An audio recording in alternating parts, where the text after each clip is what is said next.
And currently there is a wholesale attack on the democratic system in India. So that's a risk. The other big risk. एक और विदेश दौरा, एक और बयान और आरोप, एक बार फिर से देश के अपमान का। विदेशों में जाकर भारत का अपमान अब राहुल गांधी की नीयत पर एक बार फिर सवाल खड़े कर रहा है। लोकसभा में विपक्ष के नेता राहुल कोलंबिया दौरे पर हैं और वहां पर उन्होंने EIA विश्वविद्यालय में एक संवाद कार्यक्रम में भारत के लोकतंत्र पर ऐसा बयान दे दिया जिस पर बीजेपी ने राहुल गांधी को घेर लिया है। राहुल गांधी एक भारत विरोधी व्यक्ति है कि जो व्यक्ति हिंदुस्तान से नफरत करेगा, भारत के प्रोग्रेस से नफरत करेगा, वही विदेशी धरती पर जाकर ये बोल सकता है कि भारत लीडर नहीं बन सकता।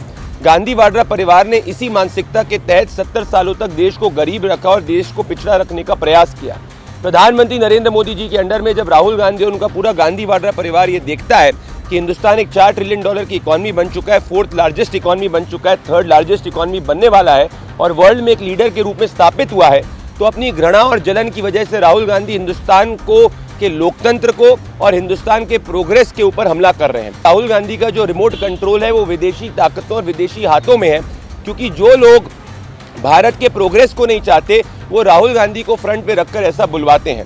इससे ये भी स्पष्ट होता है कि राहुल गांधी एक पॉलिटिकल ओपोनेंट नहीं परंतु लीडर ऑफ ऑपोजिंग भारत बन चुके हैं, जो भारत की यूनिटी, इंटेग्रिटी, भारत के प्रोग्रेस के खिलाफ है। आज 140 करोड़ देशवासी ये देख रहे हैं कि जब गांधी वाड्रा परिवार, जिसने इमरजेंसी को इम्पोज करा था, जो इस वक्त सत्ता के बाहर में जो 90 चुनाव हार चुका है, जब देश की जनता का जनसमर्थन नहीं जीत पा रहे, तो विदेशी धरती से राहुल गांधी हिंदुस्तान को बदनाम करने का प्रयास कर रहे हैं। दरअसल कांग्रेस नेता राहुल गांधी दक्षिण अमेरिकी देशों के दौरे पर हैं और ये बयान कोलंबिया से दिया। अब बीजेपी इस पर हमलावर इसलिए हो गई है क्योंकि राहुल गांधी का ये बयान ठीक वैसा ही माना जा रहा है जैसा वो देश के अंदर बीजेपी पर हमला करते हुए देते हैं। अब पहले आप राहुल गांधी का बयान जान लीजिए। भारत में लोकतंत्र पर हमले हो रहे हैं। लोकतंत्र पर हमला भारत के लिए सबसे बड़ा खतरा है। अलग अलग विचारों को जगह देनी चाहिए। राहुल ने कहा कि भारत दुनिया को बहुत कुछ दे सकता है, मगर भारतीय ढांचे में कुछ खामियां हैं जिससे भारत को पार पाना होगा। सबसे बड़ा जोखिम लोकतंत्र पर हो रहा हमला है।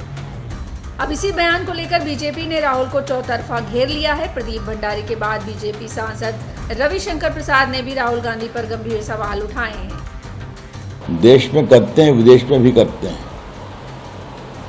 कोलंबिया के बगोटा में कहा है कि भारत में लोकतंत्र नहीं है, लोगों को बात करने की आजादी नहीं है। अगर कोई व्यक्ति सबसे अधिक आजादी से देश के विकास को, भाजपा को और प्रधानमंत्री मोदी जी को गाली देते हैं, आप राहुल गांधी सब कुछ बेबुनियाद, बेशरम भरी बातें करते हैं भारत के खिलाफ, भारत में, और विदेश में कहते हैं कि भारत में बोलने की आजादी नहीं है। पूरा लोकतंत्र है, देश के लोग आजाद हैं। लेकिन राहुल गांधी की समस्या ये है कि उनको वोट नहीं मिलता तो सत्ता चाहते हैं, और अगर विदेश में जाके भारत को अपमानित करिएगा तो जो भी सीट मिली है जनता वो भी नहीं जिताएगी आपको, जान लीजिए आप। बीजेपी के तीखे आरोप इसलिए हैं क्योंकि ये कोई पहली बार नहीं है जब राहुल गांधी ने विदेशी धरती से कोई विवादित बयानबाजी की हो। इससे पहले कई बार राहुल गांधी के बयानों को लेकर देश में सियासत भड़क चुकी है और एक बार फिर से यही काम हो रहा है। राहुल गांधी ने बैठे बिठाए अपने ऊपर हमला करने का एक नया मुद्दा बीजेपी को दे दिया है। राहुल गांधी जी, देखिए, पहले तो वो पढ़ते नहीं है और बिना पढ़े कुछ भी अनर्गल बोल दिया। मैं सोचता हूँ कि किसी भी राजनेता को, विशेष रूप से हिंदुस्तान की संसद में नेता प्रतिपक्ष को, बिना पर्याप्त जानकारी के किसी भी प्रकार का वक्तव्य नहीं देना चाहिए। जानते हैं सब कि वो देश को हर जगह बदनाम करने का, देश की निंदा करने के लिए, देश की आलोचना, मैं ये सरकार की नहीं कह रही, देश की निंदा। अगर वो कह रहे हैं कि लोग यहाँ पे झगड़ालू हैं, लोग यहाँ पे जो हैं वो ईमानदार नहीं है, जो भारत के लोग हैं वो, उनको पता नहीं है अपने हमारे लिए क्या अच्छा, वो वोट जो देते हैं उनका दिमाग काम नहीं करता, तो इसलिए जो है किसी और को आके यहाँ पे डेमोक्रेसी बचानी चाहिए। ये सब बातों से वो ये दिखाते हैं कि भारत के लोग जो हैं वो बुद्धिहीन है, वो यही कहना चाहते हैं ना।